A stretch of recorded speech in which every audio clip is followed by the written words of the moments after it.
우리 좌우에 계신 분들과 인사하겠습니다. 잘 오셨습니다. 사랑합니다. 축복합니다. 또 선포하겠습니다. 예수님이 부활하셨습니다. 살아계셔서 당신과 함께하고 계십니다. 예수님과 동행합시다. 할렐루야. 우리 지난 3월 한 달 동안 수요 예배 때 또 주일 저녁 예배 때마다 강사님께서 오셔서 정말 말씀과 찬양과 간증을 통해서 귀한 은혜를 베풀어 주셨습니다. 우리 3월 한 달 동안 저희들이 5성급 호텔 출장 뷔페를 먹었습니다. 영적으로 보자면 그런 것이죠. 이제 오늘부터는 다시 집밥을 드셔야 됩니다. 자, 집밥을 드시는데 집밥이 중요합니다. 건강을 지키는 것은 집밥입니다. 집밥. 오늘도 소박하지 마. 그 은혜 있기를 간절히 원합니다. 한 달 만에 이제 다시 5주 만에 6주 만에 이 여호수아를 다시 강의하게 되기 때문에 다시 이게 맥락을 잡기 위해서 앞부분들을 점검하게 될 텐데 이미 벌써 몇 차례 했기 때문에 지겨우실 수도 있습니다. 그런데 반복을 해야 그게 반복을 여러 차례 해도 기억에 남을까 말까요. 자, 여호수아서는 24장으로 되어 있다고 말씀드렸죠. 근데 크게 보면 두 부분으로 나눌 수 있다. 나누기도 쉬워요. 1장부터 12장까지는 여호수아와 이스라엘 백성들의 가나안 땅 정복하는 과정, 그리고 13장부터 24장까지는 정복한 땅을 분배하는 과정이 이렇게 정리가 되어져 있습니다. 자, 13장부터 가나안 땅 분배 과정이 나오는데 13장을 우리가 읽어보면 여호수아가 아직 정복해야 될 가나안 땅들이 남아 있었어요. 많이 남아 있는데 하나님께서 여호수아가 나이를 많이 먹은 것을 보시고 안 되겠다, 우리 땅을 먼저 분배하자, 하나님께서 그렇게 명령을 내리셨어요. 자, 그래서 13장을 보면 이 13장 1절부터 7절 말씀을 보면 가나안 땅을 분배하는 과정이 아주 짧게 7절 내에 1절부터 7절에 짧게 요약해서 기록이 되어져 있는 것을 보게 됩니다. 자, 성도 여러분, 12지파인데 왜 9지파 반이 가나안 땅을 분배받았느냐? 그 이유가 있었죠. 자, 그 르우벤과 또 갓지파 그리고 므낫세 지파 중에 절반, 성경에서는 그래서 므낫세 반지파라 그러는데 이 두 지파 반이 요단강 동편 땅을 분배받았기 때문입니다. 자, 몇 번 보았던 익숙한 지도를 다시 한번 우리가 보도록 하겠습니다. 저 중간에 보면 요단강이라고 위에서 아래로 글자가 써져 있는 거 보이시죠? 자, 요단강 저 오른쪽을 보시면 거기가 동쪽이에요. 그래서 저기는 요단 동편이다. 그리고 이 왼쪽은 서쪽이기 때문에 요단 서편이다. 이제 설교할 때에 요단 동편 그러면 저 요단강 오른쪽을 말하는구나, 요단강 서편 그러면 요단강 왼쪽을 말하는구나, 이렇게 하셔야 돼요. 자, 요단강 서편을 보면 어떻습니까? 9지파 반이 에브라임, 므낫세, 유다, 베냐민, 단, 아셀, 납달리, 이사갈 이렇게 땅을 분배받은 것을 우리가 볼 수가 있어요. 9지파 반이 땅을 분배받았습니다. 요단 서편이에요.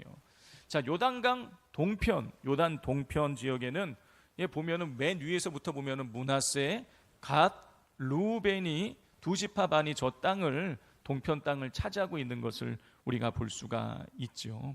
자, 저 요단강 동편 땅을 원래 하나님께서는 가나안 땅을 주신다고 그랬기 때문에 저 땅은 원래 예정이 없는 땅이었는데 저 땅을 그러면 어떻게 차지하게 된 것입니까?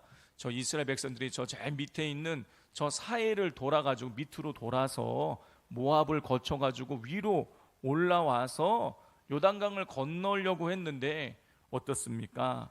아모리 왕 시온과 바산 왕 옥이 먼저 시비를 전쟁을 걸어오게 되었죠. 저 땅을 차지하고 있어요. 므낫세가 르우벤 지파가 차지한 땅을 이 애초에 점령하고 있었던 아모리 왕 시온과 그리고 바산왕 옥이 이스라엘에게 먼저 전쟁을 걸어왔어요. 그 본의 아니게 전쟁을 하게 되었고 그 전쟁에서 이기게 돼서 저 땅을 차지하게 돼버린 거예요. 자, 근데 차지하고 보니까 저 땅이 소와 양을 키우기에 목초지가 너무 좋은 것입니다. 그래서 소와 양이 특별히 많이 있었던 저 르벤과 므낫세와 갓지파는 이 모세를 찾아가서 우리 가나안 땅 필요 없습니다. 저 요단강 동편 땅, 지금 이 땅 여기가 좋사오니 우리에게 이 땅을 주십시오. 자, 이렇게 요청을 해서 그럼 그렇게 해라. 그래서 저 르우벤과 갓과 므낫세 지파 중에 절반이 저 요단강 동편 땅에 머무르게 되는 것이죠. 자, 이제 지도는 치워주시고, 자, 그러니 저 르우벤과 갓과 므낫세 반 지파는, 이 두 지파 반은 가나안 땅에 들어가도 차지할 땅이 없는 거예요. 그래서 뭐라 그러냐면 모세에게 우리 이제 가나안 땅에 들어갈 때 우리는 안 들어가겠습니다. 이러는 거죠. 당연한 얘기잖아요. 가서 열심히 고생해봤자 자기들이 얻을 땅 한 평을 얻을 수 없으니까 안 들어가겠다고 한 거예요. 자, 그러자 모세가 뭐라 그러냐면, 야, 너희들 진짜 여기 있겠다고? 야, 너희가 여기 너희들이 그냥 눌러 주저앉아 있게 되면 지금 가나안 땅에 전쟁하러 들어가는 그 9지파 반에 사기가 떨어지지 않겠냐. 너희 때문에 지금 12지파가 다 들어가도 이길까 말까한 전쟁인데 너네가 빠진다고? 야, 이거 너네 말도 안 되는 이야기 하면서 이 두 지파 반을 막 책망을 했습니다. 그러면서 모세가 꺼낸 이야기가 뭐냐면 가데스 바네아 사건을 딱 꺼내는 거예요. 가데스 바네아에서 이스라엘 백성들이 어떻게 했습니까? 하나님은 가나안 땅 들어가서 정복하라 그랬는데 어떻게 해요? 정복한 게 아니라 정탐을 보내게 되어졌죠. 정탐 갔다가 12명 갔다가 모세와 여호수아와 갈렙을 제외한 나머지 10명이 부정적인 보고를 하지요. 우린 그들 보기에 우리는 메뚜기와 같은 존재다. 거기에는 거인 족속인 아낙 자손이 있다. 그러면서 이스라엘 백성들에게 공포심을 조성하게 됩니다. 그래서 어떻게 돼요? 이스라엘 백성들이 그 10명의 말을 듣고 왜 우리를 애굽의 매장지가 모자라서 우리를 이 광야로 여기까지 불러내가지고 우리를 죽게 하느냐. 차라리 우리가 여기 오는 도중에 광야에서 죽었으면 더 좋았겠다 하면서 막 모세를 원망하기 시작하는 것이죠. 그때 하나님이 뭐라 그러십니까? 내 귀에 들린 대로 행하겠다. 너네 광야에서 죽었으면 좋았겠다고 지금 이야기했지? 내 귀에 들린 대로 행하겠다. 그래서 하나님께서 이스라엘 백성을 광야 40년 동안 뺑뺑이 돌리시면서 가나안 그렇게 불평했던 이 출애굽 1세대를 광야에서 다 죽게 만드시는 것이죠. 모세는 이 가데스 바네아의 사건을 딱 꺼내면서 이 10명 때문에 이스라엘 전체가 그렇게 고난을 당하고 하나님 앞에 하나님의 진노를 받게 되었듯이 너네 르우벤 지파, 갓 지파, 므낫세 지파 절반, 너네 두 지파 반 때문에 이스라엘 백성 전체가 하나님의 진노를 받을 수 있게 될 것이다. 그리고 그에 대한 모든 책임은 너희가 져야 된다.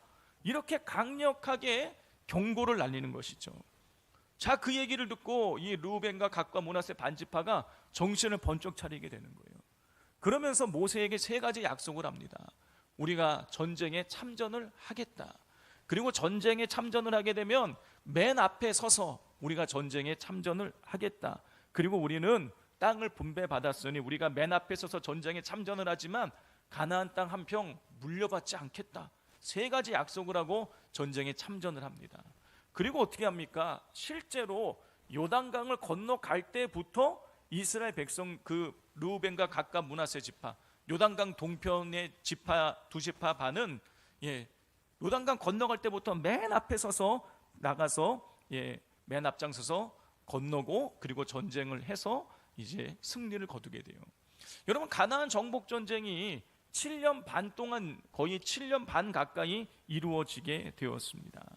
자, 그러니까 이 르우벤과 갓과 므낫세 지파는요 가족들을 볼 수가 없는 거예요.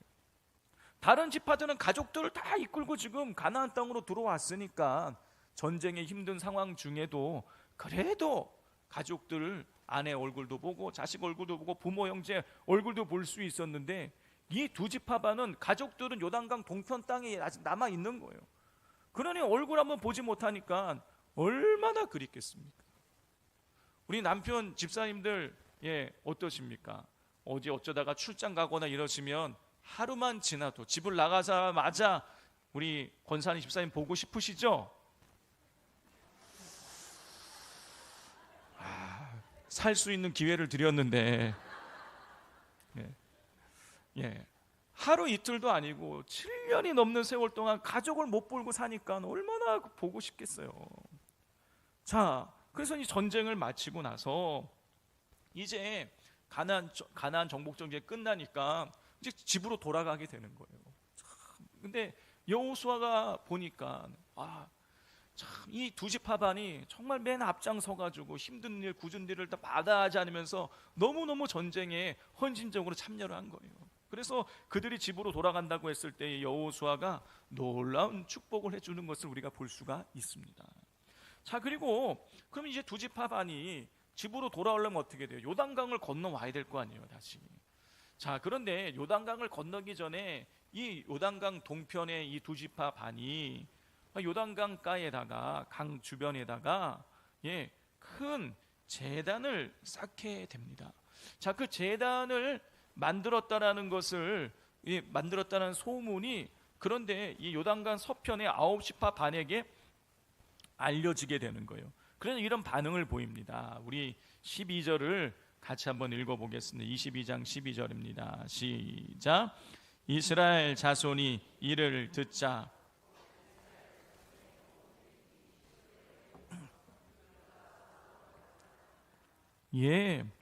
아니 요단강 동편의 두 지파 반이 집으로 돌아가다가 요단 강가에다가 이 지금 큰 제단을 만들었다라는 이야기를 듣고 나서 어떻게 했다고요?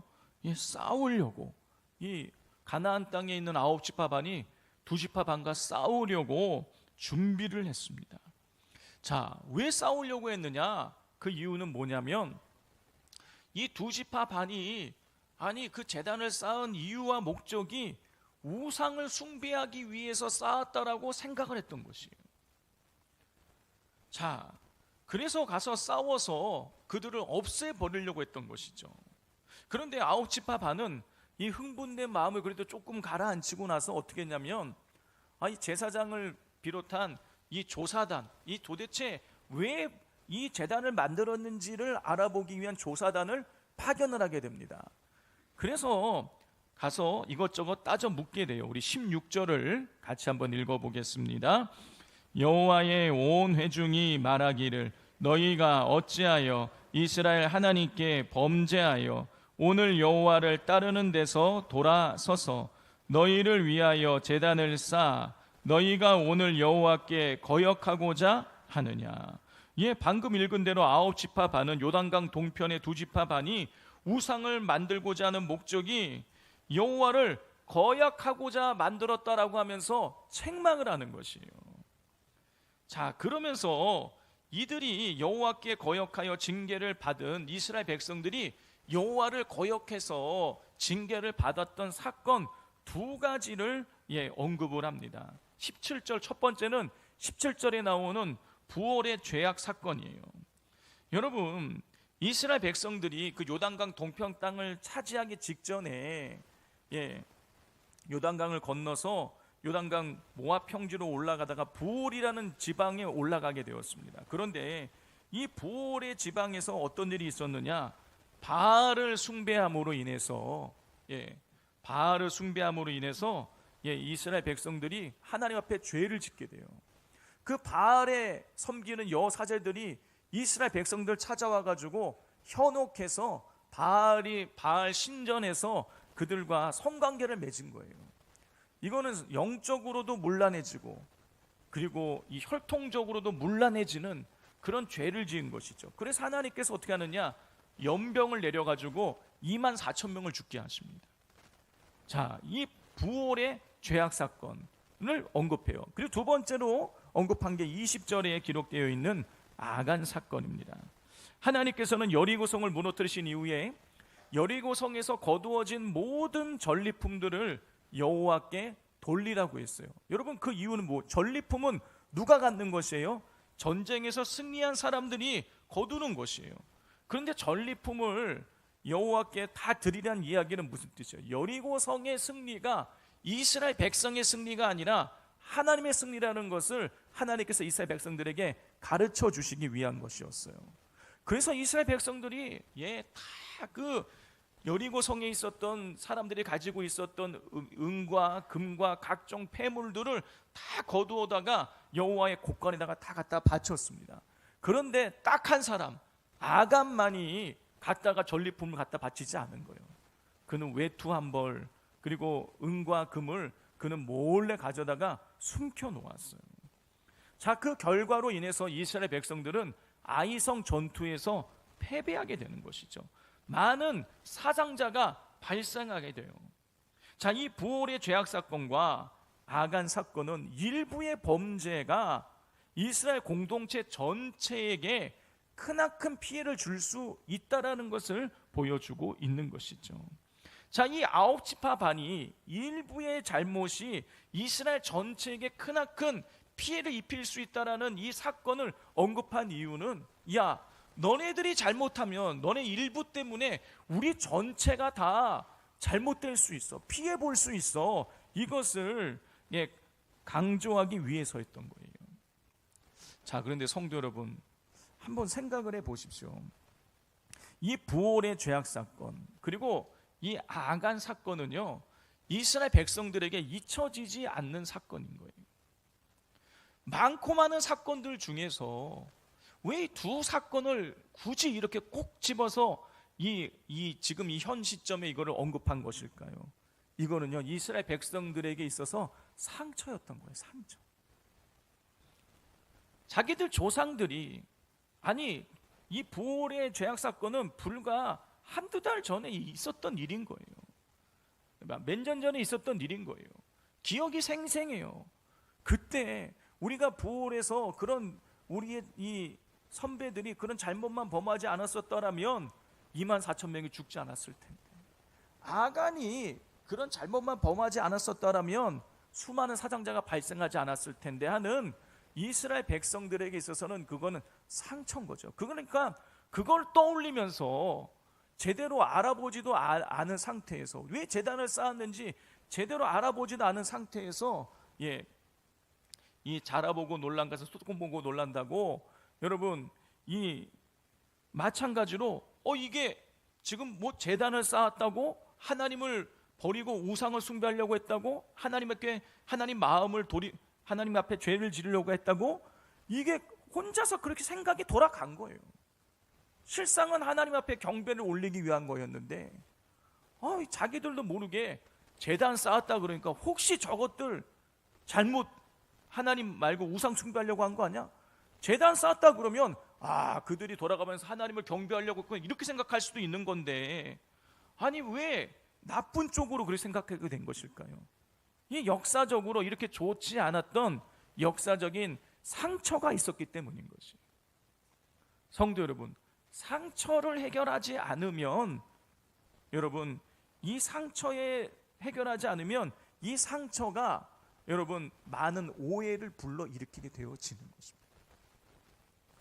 여러분, 내가 한번 좋지 않았던 경험을 갖게 되면 여러분 그걸 트라우마라 그러죠. 그 트라우마로 인해서요, 계속 보는 사건은 비슷한 거를 보면 혹시 저것도 그런 거 아니야 하면서 계속 의심하게 되는 것이죠. 제가 군대에 있을 때에, 군대 제대하고 났더니 저희 아내가 그때도 사귀고 있었으니까 저한테 막 뭐라 그러는 거. 왜 그러냐면 군대에서 비리를 너무 많이 본 거예요. 아니 막 이 통신과 선임하사 하는 님이 이 군용 건전지를 가지고 나가갖고, 통신과니까 건전지를 많이 있거든요. 그거 건전지 가지고 나가가지고 저희 시장에서 팔다가 잡히고, 전선 가지고 갔다가 잡히고, 유류계는 그 지하 전쟁 비축유를 갖다가 계속 빼서 팔아가지고 거기 물이 가득 차 있어갖고, 그래서 또 그게 또 잡히고, 뭐 하여튼 온갖 비리를 다 보고 나오니까, 사회에 나오니까 다 비리로 보이는 거예요. 막 이것도 누가 어느 놈이 또 빼먹는 거 아니야, 빼먹는 거 아니야, 맨날 그런 얘기를 하니까 저희 아내가 제발 좀 그러지 말라고 막 그랬는데, 똑같은 거예요. 이스라엘 백성들이 한 번 상처받은 일이 있으니까, 트라우마가 있으니까 그 트라우마를 벗어내지 못하고 계속 그 틀로만 보는 거예요. 형제 여러분, 우리가 영적으로 성장하려면 상처를 다루어야 되는 거예요. 여러분, 상처는요, 내가 가만히 있는다 그래서 이게 없어지지 않아요. 이 상처를 하나님 앞에 내어놓고 하나님 앞에서 이걸 다루어야 돼요. 이걸 다룰 때에 이 상처가 없어지고 하나님이 치유해 주시는 것이지, 상처를 그냥 가만히 있다고, 내가 10년 지나고 20년 지나고 있다고 해서 이 상처가 없어지는 게 아니에요. 상처를 하나님 앞에 내어놓고 다루시기를 바랍니다. 나에게 있었던 좋지 않은 기억들이 만약에 있다라면 그걸 하나님 앞에 내어놓고, 하나님 이것을 만져주십시오. 하나님, 이 아픈 상처를 하나님 위로해 주십시오. 저의 이 상처를 회복시켜 주십시오 가지고 하면서 하나님 앞에 기도할 때에, 여러분, 그 상처로 인해서 우리의 영적인 성장에 저해된 것들이 뚫려지고 우리의 영적인 성장이 이루어지게 된다는 사실을 기억하실 수 있기를 바랍니다. 자, 르우벤과 갓과 므낫세 반지파가 그렇게 제단을 쌓은 것을 우상을 숭배하는 것으로 자기들 상처라는 역사적인 상처의 관점으로 바라보면서 그렇게 오해를 하게 되었던 거예요. 그러자 오늘 이 본문에 보면 그 요단 동편의 2지파 반이 9지파 반 그 조사단에게 그것이 아니다, 자기들을 해명하는 그런 장면이 나옵니다. 자, 23절을 같이 한번 읽어보겠습니다. 시작.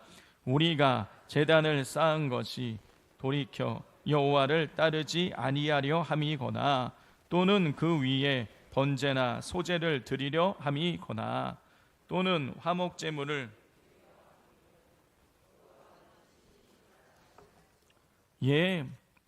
요단강 동편의 2지파 반은요, 자신들의 제단을 쌓은 것이 여호와를 버리고 우상을 숭배하기 위한 것이 아니다 라고 하면서 차분하게 지금 설명을 하고 있습니다.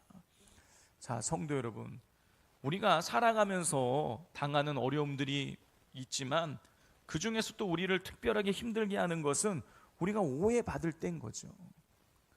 여러분, 내가 하지도 않은 일을 가지고 했다고 그러면 여러분, 그것처럼 억울한 일이 없어요. 정말 속상합니다.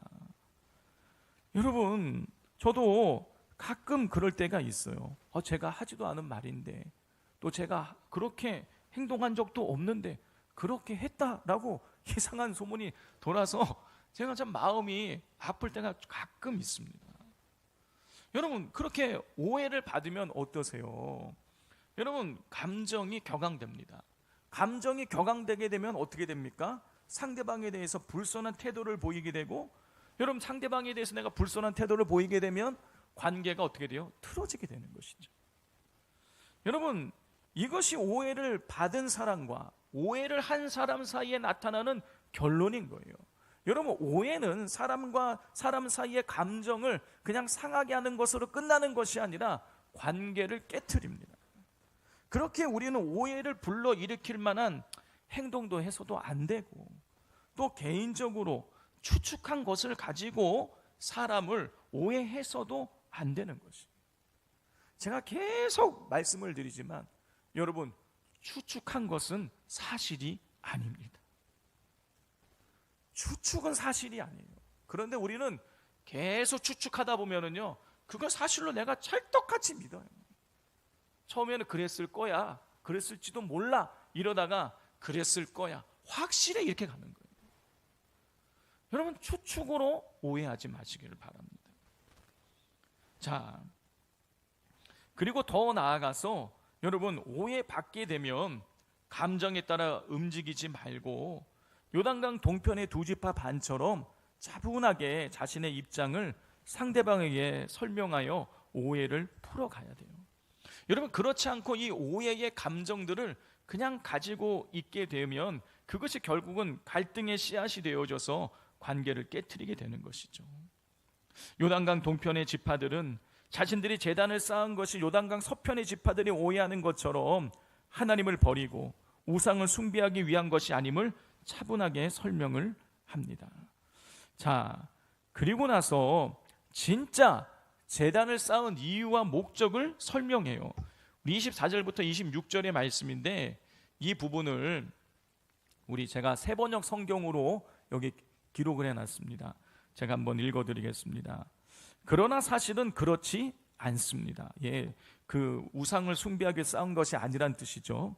우리가 여기에 단을 쌓은 것은 훗날 당신의 자손이 우리의 자손에게 너희가 주 이스라엘의 하나님과 무슨 상관이 있느냐, 너희 르우벤 자손과 같져서나 주님께서 우리와 너희 사이에 요단강을 경계선으로 삼으셨으니 너희는 주님에게서 받을 몫이 없다 하면서 하고 말하면서 당신들의 자손이 우리의 자손을 막아서 주님을 경외하지 못하게 할까 염려가 되어서 우리가 이 단을 쌓은 것입니다. 이것은 번제물을 드리거나 다른 어떤 제물을 드리려고 쌓은 것이 아닙니다. 자, 무슨 얘기입니까? 지금 원래 이스라엘 백성들은 다 가나안 땅에 몰려 살기로 되어 있었는데 뜻하지 않게 르우벤과 갓과 므낫세 반지파가 요단강 동편 땅에 살게 되었어요. 자, 지금은 서로 왜 이렇게 떨어져 살게 됐는지를 다 서로 알고 있으니까 문제가 없지만 훗날 우리의 후손들이 보았을 때에 요단강을 기점으로 갈라져 있으니까 요단강 동편에 있는 후손들이 지금 성막은 요단강 서편 가나안 땅에 있으니까 가나안 땅으로 예배 드리려고 올 때에 너네들 여기 왜 오는 거냐, 너는 우리랑 이미 갈라진 사이 아니냐 하면서 예배를 드리지 못하게 할까봐 그거를 증거로 만들어 놓기 위해서 이 동편 땅과 서편 땅이 모두 하나님의 자녀들의 땅이라는 것을 알려주기 위해서 우리가 이 제단을 쌓은 것이라고 그 이유를 설명을 하고 있는 것이에요. 성도 여러분, 요단강 동편 지파들은 요단강 서편 땅에서 땅 한 평도 얻을 수 없지만 모세에게 약속한 대로 가나안 정복 전쟁에 7년 동안 앞장서서 목숨을 걸고 싸웠습니다.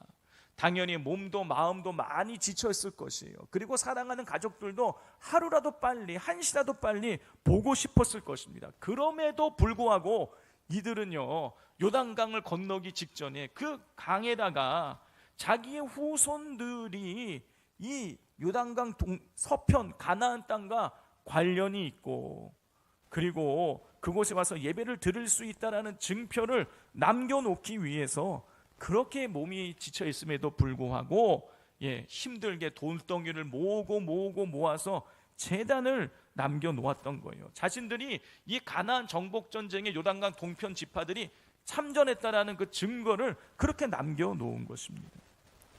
성도 여러분, 그 제단이 얼마나 컸는지는 성경이 기록하고 있지는 않지만 여러분, 이 요단강 동편의 이 사람들은 후손들에게 이 가나안 땅에 와서 예배를 드릴 수 있는 길을 만들어주기 위해서, 다시 말해서 후손들의 신앙을 지켜주기 위해서 이런 수고를 마다하지 않은 것이에요. 그 제단을 남겨놓았던 것입니다. 성도 여러분, 후손들을 위해서, 자녀분들을 위해서 지금 무엇을 남길 준비를 하고 계십니까? 여러분, 후손들에게 집을 남겨주고 돈을 남겨주면 여러분, 집이 없고 돈이 없는 사람들보다 시작하는 때에 조금 쉽게 시작할 수 있죠. 여러분, 그런데 아무리 많은 돈이 있고 아무리 많은 집을 가지고 있다고 할지라도 여러분, 하나님 없는 집과 하나님을 모르는, 하나님 없는 그 돈은 여러분 죄의 도구가 될 뿐인 것입니다. 그러므로 우리가 진짜 자녀들에게 물려주어야 할 것은 신앙인 것이죠. 여러분, 그러면 우리가 어떻게 자녀 세대들에게 신앙을 물려줄 수가 있는 것일까요? 여러분, 신앙은 보이는 것이 아니기 때문에 집문서, 통장 이런 걸로 물려줄 수가 없지요. 여러분, 신앙은 어떻게 물려줄 수 있는 것입니까? 바른 본을 보여주는 것을 통해서 전해줄 수가 있는 것이에요. 여러분, 주일날 무슨 일이 있어도 하늘이 두 쪽 나도 우리 부모님은 주일을 지킨다. 이걸 보여주면 자녀들은 아는 거예요. 그런데 자녀들에게 야, 너 시험이 지금 시험 때니까, 너 지금 고3이니까 야, 너 오늘은 교회 가지 마. 올해는 교회 안 가도 돼. 이렇게 양보시키기 시작을 하면 자녀들은 금방 압니다. 아, 우리 부모님에게 신앙은 중요한 것이 아니구나. 두 번째구나 하는 것을 자녀들이 정말 귀신처럼 아는 것이죠. 여러분, 하나님 앞에 예물을 드릴 때에도 그것을 아까워해서 예물을 드리는 그 모습을 보면 자녀들은 아는 거예요. 말과 행실을 통해서도 자녀는 정말 신앙의 삶을 부모님이 살고 있는지 아닌지를 알 수 있는 것이죠. 교회 안에서의 모습과 교회 밖에서의 모습이 다른 집안에서의 모습과 교회 안에서의 모습이 다른 걸 보면 자녀들은요, 신앙이 가짜라는 걸 금방 아는 거예요. 여러분, 자녀들에게 신앙을 가장 잘 물려줄 수 있는 방법은 뭐냐? 우리 부모 세대가 바른 신앙의 본을 보여주는 것입니다. 일평생 하나님의 자녀로서 합당하게 살아가는 것이죠. 여러분, 자녀들에게 다른 그 무엇보다 좋은 신앙의 본을 물려주실 수 있기를 바랍니다. 자, 이렇게 요단강 동편 지파가 자신들이 제단을 쌓은 것이 하나님을 버리고 우상을 숭배하기 위한 것이 아니라는 것을, 그리고 자녀 세대들이 하나님을 잘 섬기게 만들기 위한 것이라는 것을 잘 설명을 했어요. 그러자 요단강 서편에서 나온 이 조사단이 이런 반응을 보입니다. 우리 30절 말씀을 같이 한번 읽어보겠습니다. 시작.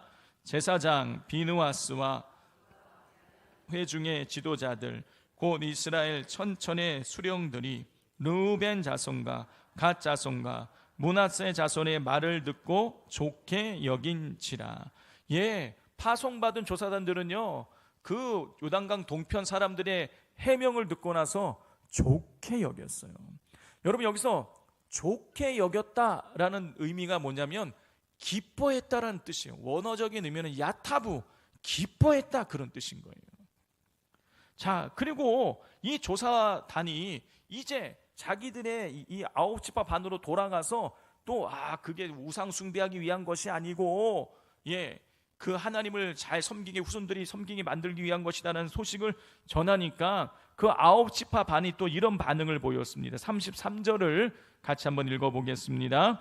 그 일이 이스라엘 자손을 즐겁게 한지라. 이스라엘 자손이 하나님을 찬송하고 르우벤 자손과 갓 자손이 거주하는 땅에 가서 싸워 그것을 멸하고자 하는 말을 다시는 하지 아니하였더라. 조사단의 또 말을 듣고 나서 9지파 반 가나안 땅에 살고 있는 모든 사람들이 즐거워하고 하나님을 찬송했어요. 성도 여러분, 요단강 서편에서 파송받은 조사원들이 기뻐하고 서편 지파 사람들이 즐거워한 이유가 무엇이겠습니까? 그 이유는 요단강 동편 르우벤 갓 므낫세 반지파 사람들이 하나님을 거역한 것이 아니라 하나님께 대한 열정이 자신들보다 오히려 더 크다는 것을 확인했기 때문인 것이.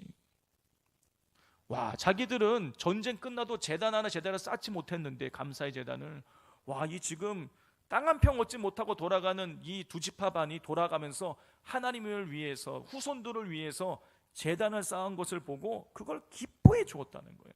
자기들보다 더 믿음이 좋은 것을 기뻐해 준 것이. 우리 성도님들은 어떠하십니까?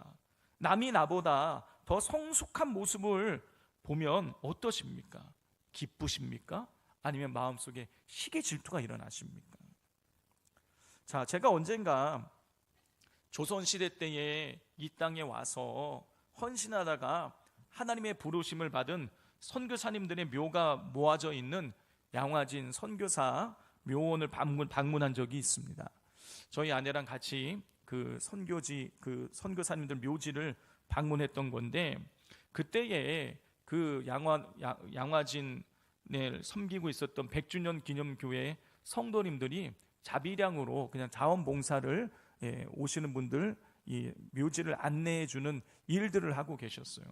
근데 딱 갔는데 그 자원봉사 하시는 분 중 한 분, 여자 아마 집사님, 권사님 정도 되실 것 같은데, 그분이 저희를 얼마나 따뜻하게 맞이해 주시는지 생전에 그냥 얼굴을 보는 순간 마음이 그냥 녹아버려. 너무너무 그냥 환대를 해주니까, 그래서 제가 저희 아내한테 내가 너무 저렇게 환대를 받으니까 너무너무 참 부럽다. 저분이 참 부럽다.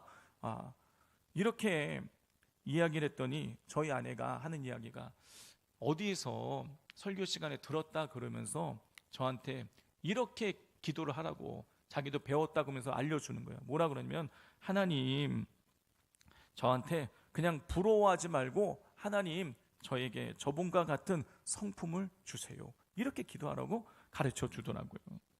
성도 여러분, 나와 가까운 사람이 나보다 잘나 보일 때 우리는 우리도 모르는 사이에 부러워하고 더 나아가서 시기하고 질투하게 됩니다.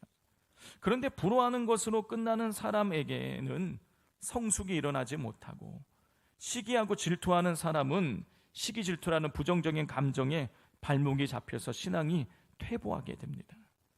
그러나 오늘 본문의 요단강 서편 지파의 사람들처럼 남의 성숙을 함께 기뻐하는 사람은 함께 성장하고 성숙해질 수가 있는 것이죠. 그러므로 누군가 나보다 나아 보일 때 부러워하는 것으로 끝나지 마시고, 시기 질투하지 마시고, 진심으로 그 사람을 축복하고 함께 기뻐하시기를 바랍니다. 그러면 하나님께서 나에게도 좋은 성품을 주실 뿐만이 아니라 나를 통해서 공동체가 하나 될 수 있도록 만들어 주실 것입니다.